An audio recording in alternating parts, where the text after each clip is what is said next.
In March 2020, global markets collapsed faster than at any point since 2008. Panic spread, trillions of dollars vanished in weeks. And then something strange happened. The crash reversed. Stocks didn't just recover. They soared. It felt like resilience. Strength. Proof that modern markets are unbreakable. But what if that stability wasn't natural?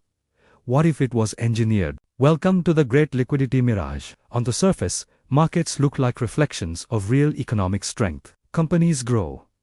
Profits rise. Innovation drives value. Prices respond accordingly. That's the story we're told. But beneath the surface lies something far more powerful than earnings or productivity. Liquidity. Liquidity is the oxygen of financial markets. It's the ease with which money flows into stocks, bonds, real estate, and speculative assets. When liquidity is abundant, prices rise. When it dries up, everything gasps for air. And in the modern era, liquidity doesn't just appear. It's created. Since 2008, central banks, especially the Federal Reserve, have rewritten the rules of crisis response. When markets crack, they don't wait for natural corrections.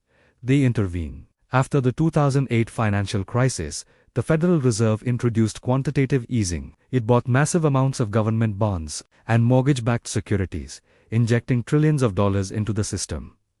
The goal was simple: stabilize markets. It worked. But something changed. Markets began to depend on that support. Investors learned a new lesson. When things fall hard enough, help arrives. This expectation became known informally as the Fed put. The belief that the Federal Reserve will step in before markets fall too far, and that belief changes behavior. When investors assume rescue is coming, risk feels smaller. Speculation increases. Leverage expands. Asset prices detach from fundamentals, not because companies suddenly became invincible, but because liquidity stands ready to cushion the fall. In 2020, during the COVID crisis, this dynamic accelerated dramatically. The Federal Reserve didn't just buy government debt. It expanded into corporate bonds. Congress unleashed trillions in fiscal stimulus. Money flooded into households, businesses, and markets simultaneously. The result? One of the fastest bull markets in history. Tech stocks soared. Cryptocurrency exploded. Housing prices surged nationwide. Yet at the same time, unemployment had spiked. Small businesses were closing. Entire industries were frozen.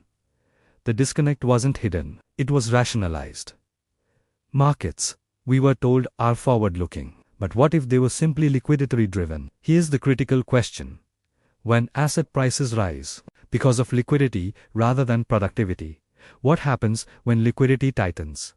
In 2022, inflation surged to levels not seen in decades. The Federal Reserve reversed course. Interest rates rose aggressively. Quantitative tightening replaced quantitative easing.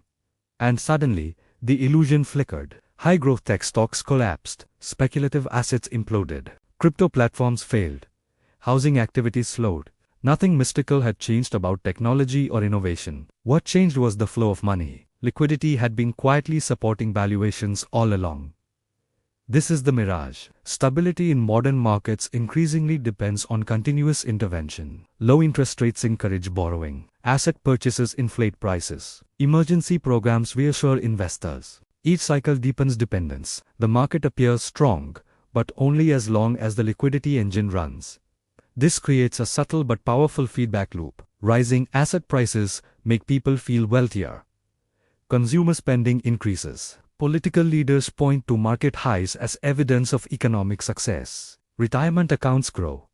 Confidence builds. No one wants to be the institution that removes the punch bowl. But every intervention carries a cost. Prolonged liquidity distorts price discovery. It rewards leverage. It penalizes savers. It inflates asset bubbles. It widens inequality between those who own assets and those who don't.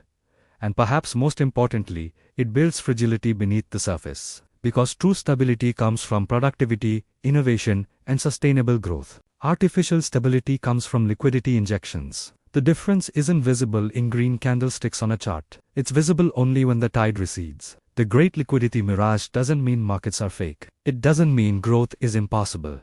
It means we must understand what's driving prices. Is it earnings or is it easy money?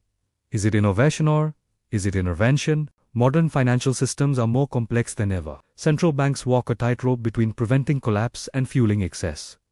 Governments balance stimulus with debt burdens. Investors navigate cycles shaped not just by economics but by policy expectations. And in this new era, stability is no longer purely organic. It's managed. The danger isn't that intervention exists. The danger is forgetting that it does. When stability is engineered, risk doesn't disappear. It migrates. It hides. It accumulates quietly, waiting for a moment when liquidity can no longer expand fast enough to compensate. The next crisis won't begin with panic. It will begin with the realization that the cushion isn't infinite, that markets, for all their apparent strength, still depend on confidence. And confidence, once broken, cannot be printed. The great liquidity mirage asks a simple but uncomfortable question. Are markets stable because they are strong? Or are they stable because someone keeps refilling the system with money? Until we confront that distinction, the illusion remains intact. And as long as liquidity flows, the mirage looks real. But every mirage depends on distance. And eventually, reality catches up.